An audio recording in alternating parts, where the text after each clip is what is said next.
What did we just watch, Tigray? So today we watched Mind the Gap, one of my favorite documentaries we've seen this year. Tigray loved it. Here, why don't you try starting us off?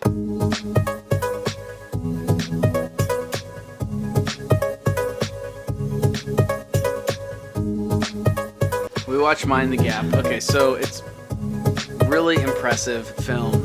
What is this film really about? It's about, three kids who are men in America, or boys in America at the beginning, and just the rough time they have growing up. And they have a rough time growing up largely because of domestic violence. One of my favorite documentaries we've seen this year. So good.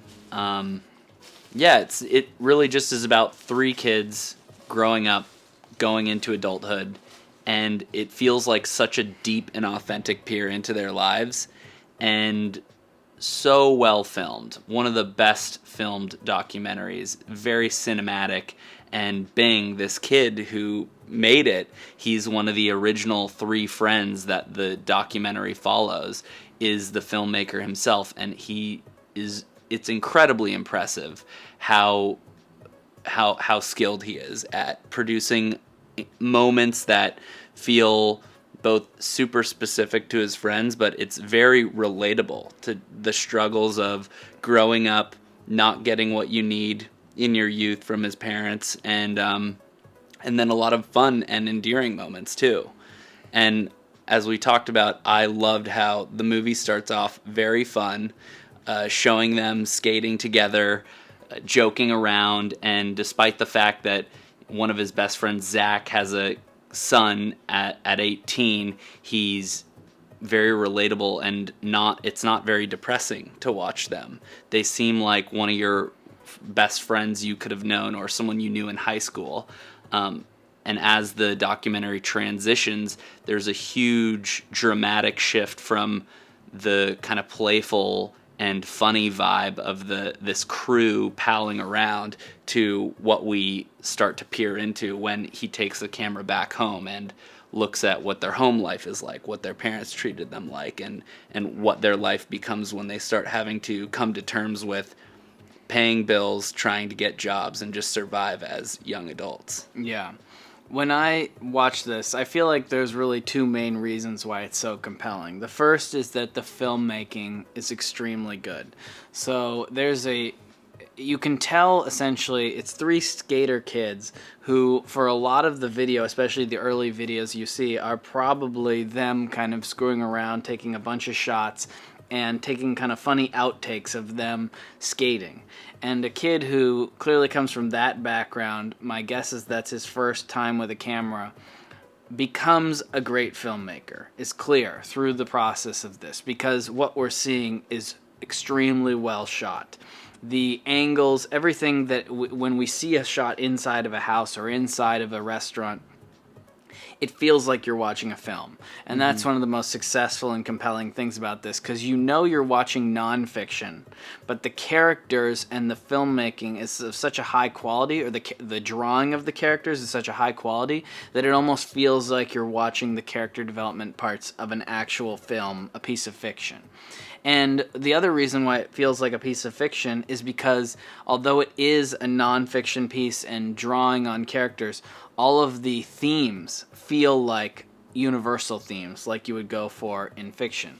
And the two big ones that I feel like really make this documentary matter and make it worth watching for a large group of people, even non-documentary film watchers, is because of two big themes that it goes on. One is domestic violence. You see the impact. Every one of them comes from a household where somebody, it appears, likes to beat children, for doing bad things, and likes to really beat them. And that is a reality that these kids who are not that old endure for their childhood, where someone close to them, a parent usually, is punishing them with an actual beating. And it's very traumatizing to them. And you see it from three different perspectives, and each is individual and compelling for its own reasons.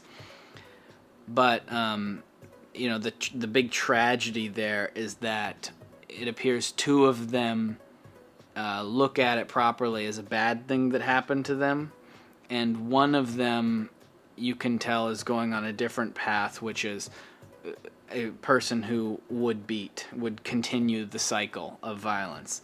And that is a huge tragedy to watch play out, and especially a tragedy because you get to watch the younger years of this person who is a fun-loving kid, and then kind of fall down that path. And it's just very difficult, but draws you in a way to where you see it happening.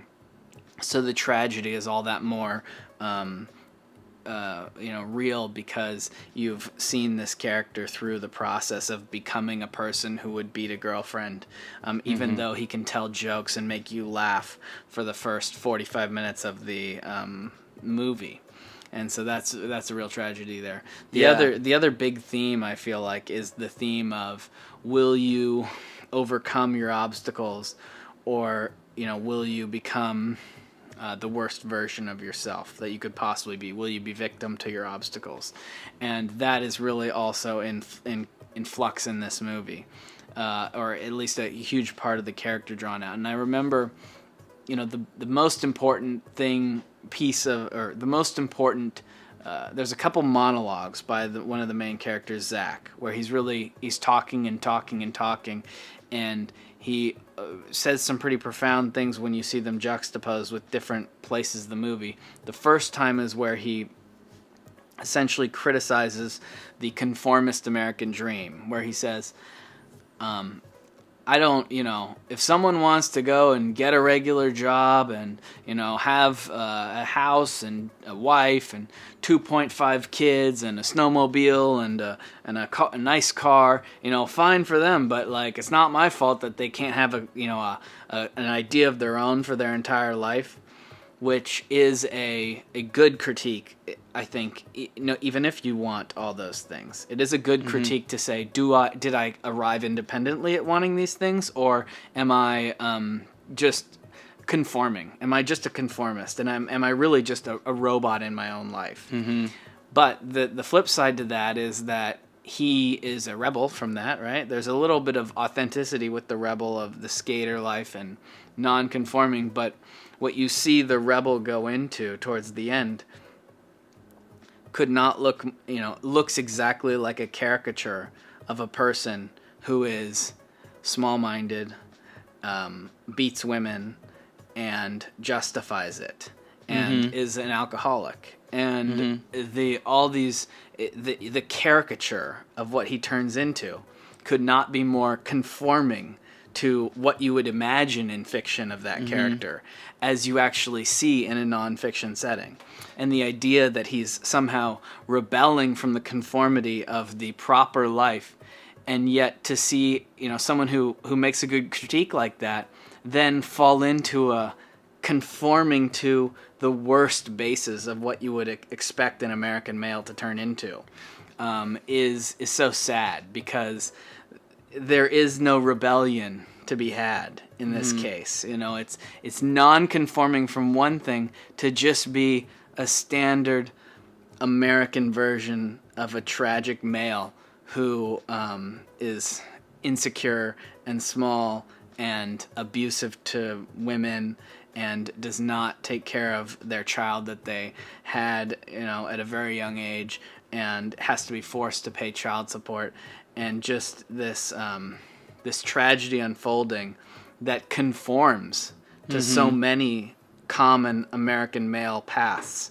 That is something that is really well drawn in this movie, and the main reason why so many people should watch this. Yeah, it is such a powerful arc, and it does read almost like what a scripted drama feature would look like. Even Zach's physical appearance, he starts as a fun-loving, wearing these kind of zany, colorful button-up shirts with his long skater hair, and by the end, in that final scene you're talking about, his dialogue could almost have been written. He says, the thing about, as he's holding like a beer or a Monster drink, the thing Like about fucking cider, women, yeah. and he's now, instead of his like skater look, has a mustache. He's wearing a t-shirt with dirt on it from the manual labor job he's working at, and getting into a truck, and even his outfit, his dialogue, it's so hyper real. It's such a good dramatic arc that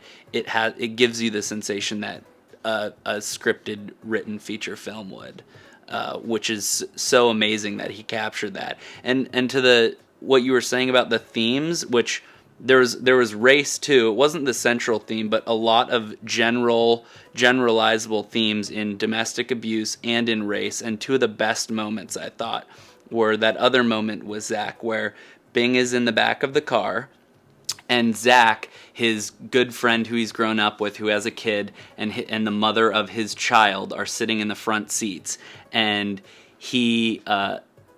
Zach leaves the car to go get a burrito, and as he's gone, he asks the girlfriend with the camera on about a recording where the two of them, Zach and his girlfriend, had gotten in a fight, and she reveals that, well, Zach may have shown you this video of me freaking out and yelling at him and eventually kind of being violent, but what he probably didn't tell you is that he hits me, and he hit me before that video, and they didn't record that part of the video. And it's this dramatic reveal, a central part of the plot line of the movie, so to speak. And Zach's away from the car, and a couple minutes later he gets back into the car, none the wiser. And it's just, you couldn't script it better. And it's amazing that he captured that moment. And there's another thing, and that's to the kind of domestic abuse thing. And then he does a good job of exploring race a little bit, even though it's not a central theme through Kyrie. There's that great moment where he and his friends, they're all sitting around a bonfire, and they pull out this video that's saying the N-word, and it's kind of racially insensitive, and all of his friends are laughing about it. And as they're kind of laughing, the camera pans over and looks at Kyrie, and you see his smile kind of drop to a sadness, and then they play voiceover of him talking about how his dad would talk to him about being a black man in America, and it's just so perfectly encapsulated moment. And those were my two of the most impressive parts of the movie. Yeah. That's impressive from a filmmaking perspective, totally, too, because there's nothing in this that makes you think any certain way. It just captures the moments that are so provocative and so revealing. And in the moment you're describing about him watching his friends watching a video that's, racially insensitive, you get to see his reaction. The focus is not on the three, it's on him, and it's so well drawn in that way, with such no dialogue necessary, just a moment. And so many, there's probably 100 moments of that quality in this movie. And so that's why it's just so incredible to watch. I mean, there's another moment we were talking about where his friend Zach is working some job at like a Subway in Denver. He's following him for a day on the job. So he's hooked him up with a wireless lavalier microphone, so that while he's making the sandwiches, he can just be talking and the guy can pick it up on, in the camera. So and then there's this almost like behind the scenes, definitely like right as he gets mic'd up, and he's walking around and he goes, "Can you hear me on this mic?" And he's like, "Yeah." And he goes, "There's liquor in this cup." So he's like grinning, and it's funny. You want to laugh at it. And he's drinking Diet Coke at the moment, and you're like, okay, well, at the same time, this is a funny little moment behind the scenes. It's like that is a 23-year-old full-blown alcoholic who is drinking. Who is, he has a job. He's trying to kind of get his life together, and he's drinking. He's spiking like a Diet Coke in the middle of the day, and he's secretly drinking on the job, and it's just so much sabotage under the guise of a little bit of fun. Yeah. And it's tough to watch in that way. And the movie plays that kind of two sides so well. Yeah, it's very tonally interesting where we watched that scene twice, and the first time I just laughed at it. I thought it was funny. And then the second time when rewatching it, the reality of this is a sign of his alcoholism and the more sad half settled in. And that is true for so much of this movie, I think, and it's what makes it so compelling is you're diving into domestic abuse, alcoholism, kids having kids of their own.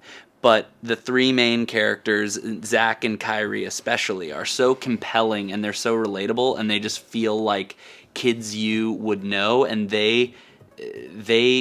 you relate to them first, and they don't just make you think of this perspective how you normally would be introduced to it, which is through a statistic or through just kind of a macro lens of here's a economically declining town in the Midwest, and just thinking of them as a group. You meet them first as these kids, and even as you're walking through something like, oh, he's got a problem with alcohol, you're laughing and you almost feel both emotions. And that's what's so awesome about this documentary, is it just introduces you to topics in a more intimate way than you typically would ever hear about them or think about them. Mm-hmm.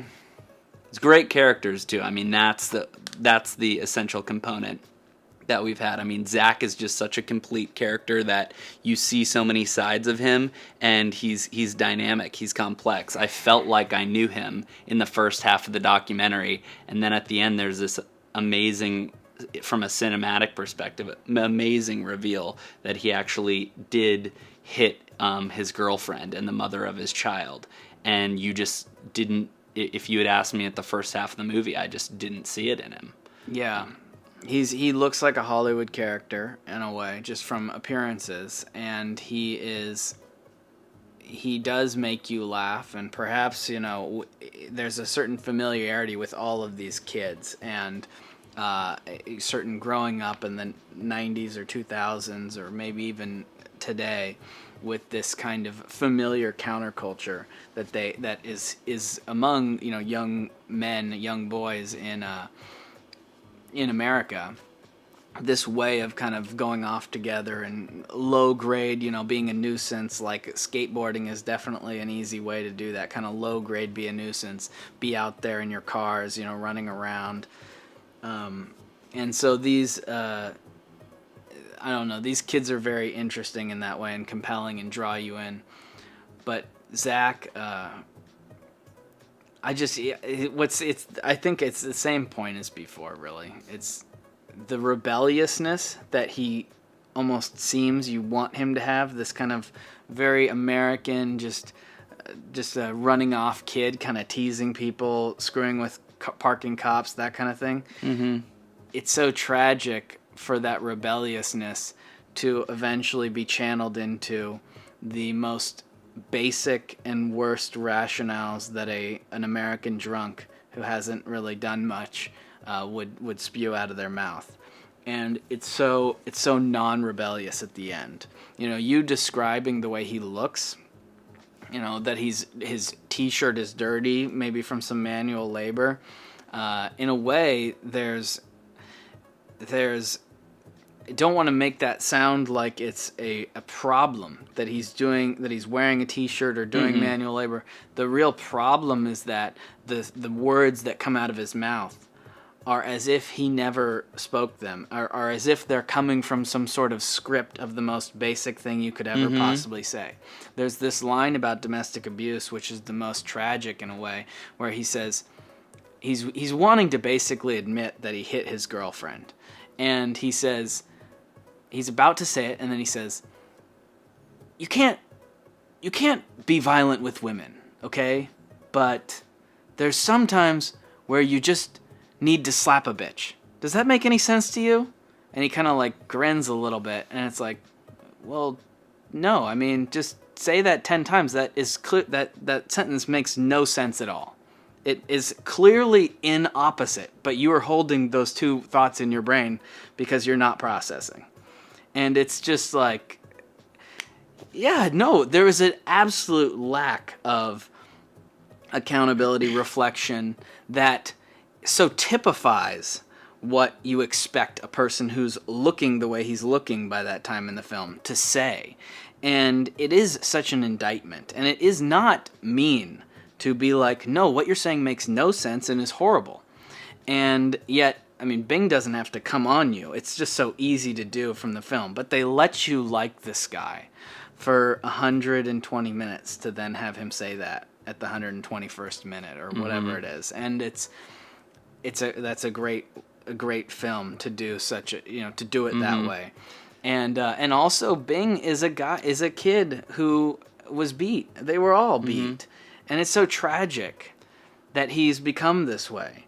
And he so beautifully transitions from that moment where Zach says that nonsensical statement about hitting a woman or sometimes needing to hit a bitch to he immediately cuts to himself talking to his mom about how his stepdad hit him, and then he cuts to Kyrie, and it's a really awesome moment where he starts connecting the dots, and Zach's story and Kyrie's story both start to come full circle, and it becomes very self-reflective, which is also so expertly done. Yeah. It's really strong. I could easily have seen someone endeavor to make a documentary that hit and spoke to these themes that was made in complete reverse. So this documentary started organically with three characters, three kids who were on the brink of adulthood. But I could have easily seen someone go, I want to make a documentary about economic decline, kids without opportunity as they go into adulthood, about domestic violence, about race in America, and start from a macro perspective, look at towns, look at statistics, show us graphs, and then kind of in a more contrived sense, grab people for interviews and take interviews and have a couple characters. And a lot of documentaries are made that way. And that's what's so great about this documentary is it's the complete reverse of that. It's completely organic. And through luck and Bing's skill, he crafted it from this very specific, very rooted story with great characters to doing that so well that it has this broad appeal to major sweeping concepts and issues that make it worth anyone seeing. Yes, I agree. And that is actually, in case anyone was worrying that this is too depressing for your time, the most optimistic part about this movie is that one of the main three characters is the person who made the movie and has clearly taken this experience and turned it into something that is so profound in a way by just showing you, and has become something so he's going to clearly be very successful. Here are the nominees for Best Documentary Feature. Minding the Gap, Bing Liu and Diane Kwon. And this is such a show of talent and out of adversity. And even the other character, I mean, there's three main characters, and the other character really does seem to, by the end, have a brighter future. And even there is a little bit of a silver lining perhaps with the Zach character by the end, but it's not all horrible, but it is it does accurately reflect both the tragedy and the optimism in the full spectrum of what all the characters can offer. And that's why it's so watchable and so compelling and so necessary for so many, especially young males, 40 and under, would be well served to watch this. If they're probably, for me, it felt very personal. Felt like people that I know, or felt or an experience that I grew up with, and that's why I say males, especially under 40. But because it's so quintessentially an American male experience, and so many of the routes they go over in life, the dilemmas that they face, are the dilemmas that you face no matter where you're from, especially in America, though. And I really enjoyed it for that reason. And I would say that of any of them that we've seen, it's not just a documentarian's movie. There are themes that are more resonant, that make any fiction or nonfiction or anything worth anyone's time to just add to their, you should run over these thoughts again. They're very important thoughts to have and to think and remind yourself about. Couldn't agree more. The only other thing that just popped up to me is I hadn't thought back of what the meaning of mind the gap is. I think, tell me what you think. It seems like mind the gap must be a skateboarding term of mind the gap when you're skating, because you're going to have to jump over it or else you're going to trip and eat shit. And similarly, we follow these three kids from kind of early adulthood right into needing to get a job, needing to pay rent, and kind of shit hitting the fan. So it seems like it's a skating metaphor for kind of that mind the gap as you go into adulthood. If you don't look for it, you're going to trip and eat shit. Yes, I mean I agree totally with. I believe that is what the title is.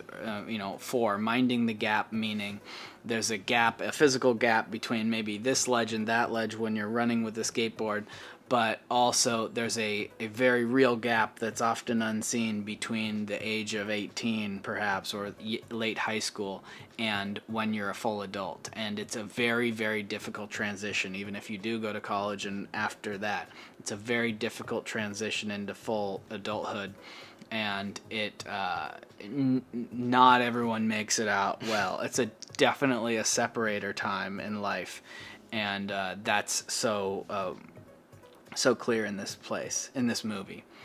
One of the other things that we mentioned that we didn't talk about before is there is the portion of the movie where Zach actually does seem like maybe he's going to take his kind of charisma and his likability and turn it into, and his love for skateboarding, and turn it into something like an American success story. And he, with a partner, opens up a skating park, an indoor skating park. And he actually has this kind of in his family history. His dad tried to do it in the 80s and did it successfully for 5 to 7 years or so until there was an economic recession, and then the skate park fell away. But he basically gets a space and builds a skate park, and it seems awesome, and he has skills to do it, and it goes with his passion. It just seems like such a great story. Later in the movie, the thing is boarded up, and he says the reason he failed is because he picked a bad partner. He says the reason that the partner was bad is because he didn't pay any of the bills, and he took all the money that anyone that they ever put into the business or that they made from the business and just ran off with it. Just disappeared one day with any dollar that was ever made, never paid anything, so the place just completely went under.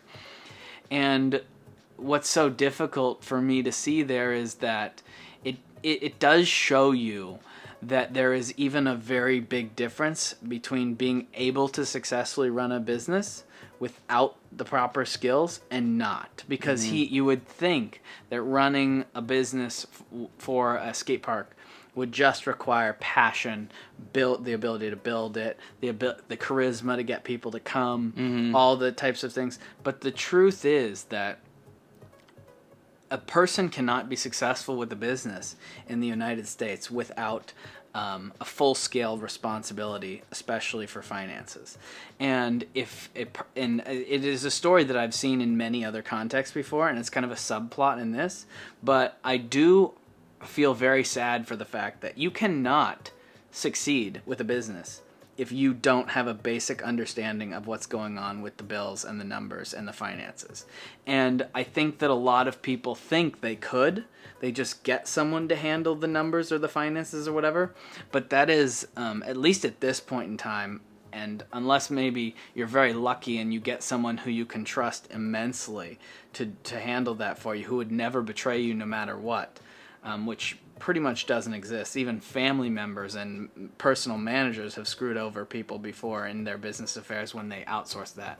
But if a person can't understand it, they cannot be successful. And it's very sad because not everyone, and most people actually, don't get a financial education, at least a basic one. And I feel, and they would therefore allow someone else to do so much that they couldn't even tell that where the money was going when it was being collected, or whether or not a bill was being paid. They would be willing to outsource that. They wouldn't, as a community at least, review the bank accounts. It would be so easy to detect such a thing. Mm-hmm. And yet it is an extremely common story where people get completely screwed over by allowing someone else to handle that kind of thing.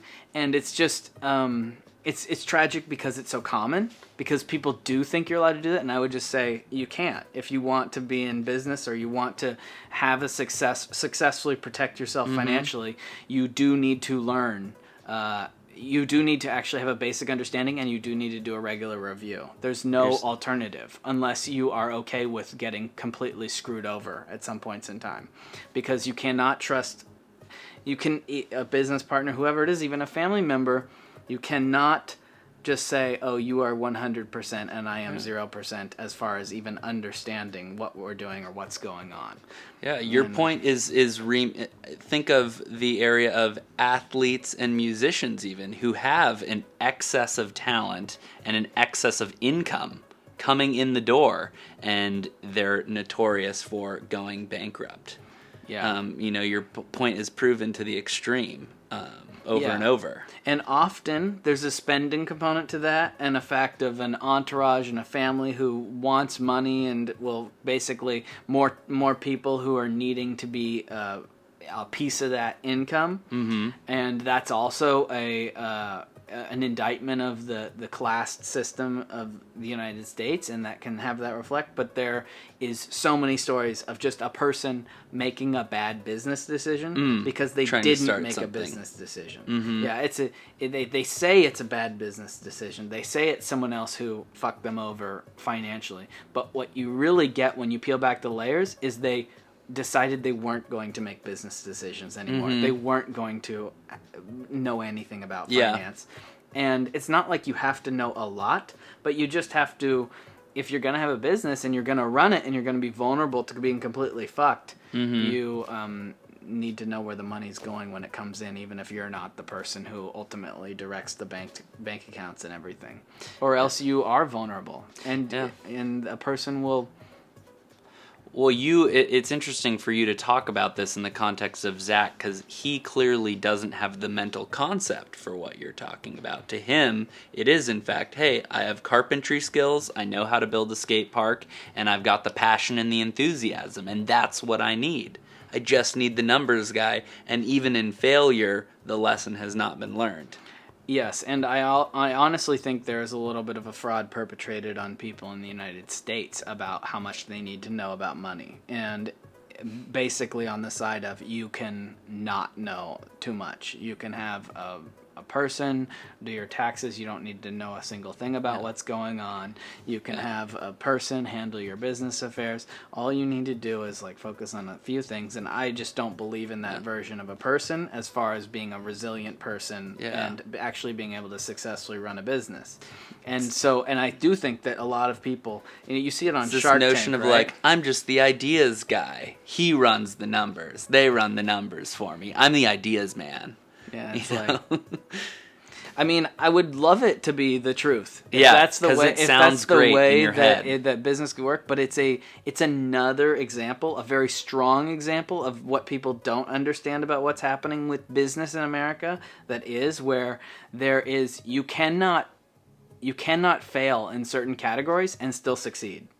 And I think that a lot of people don't understand that. And it's the other real tragedy about that is that an understanding of numbers and just a basic competence in financial things and a basic confidence to think, oh, well, I need to at least know a little bit about what's going on, is not evenly distributed to all people through their parents or through their education or what they're encouraged in their life.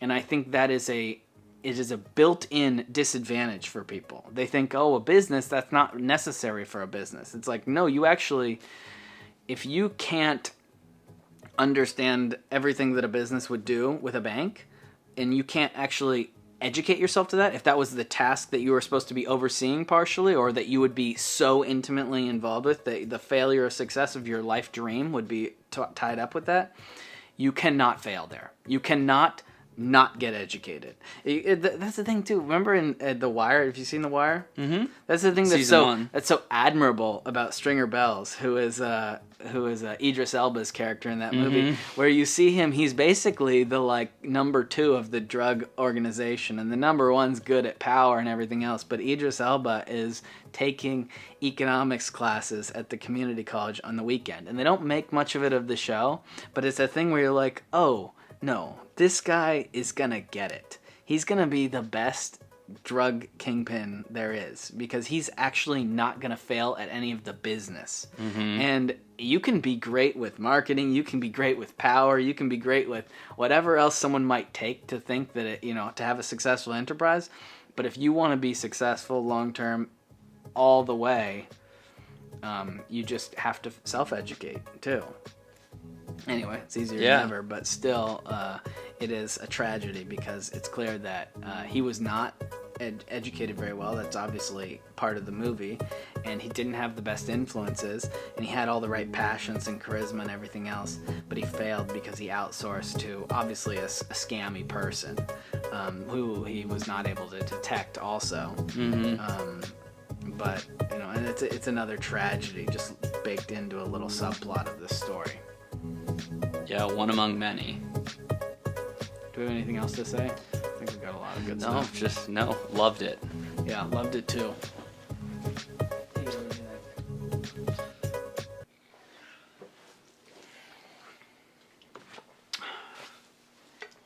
Tigre liked it. Tigre. Oh. Maybe we can be You Gotta Be Kidding Me Productions. Gotta be kidding me. It's probably already trademarked.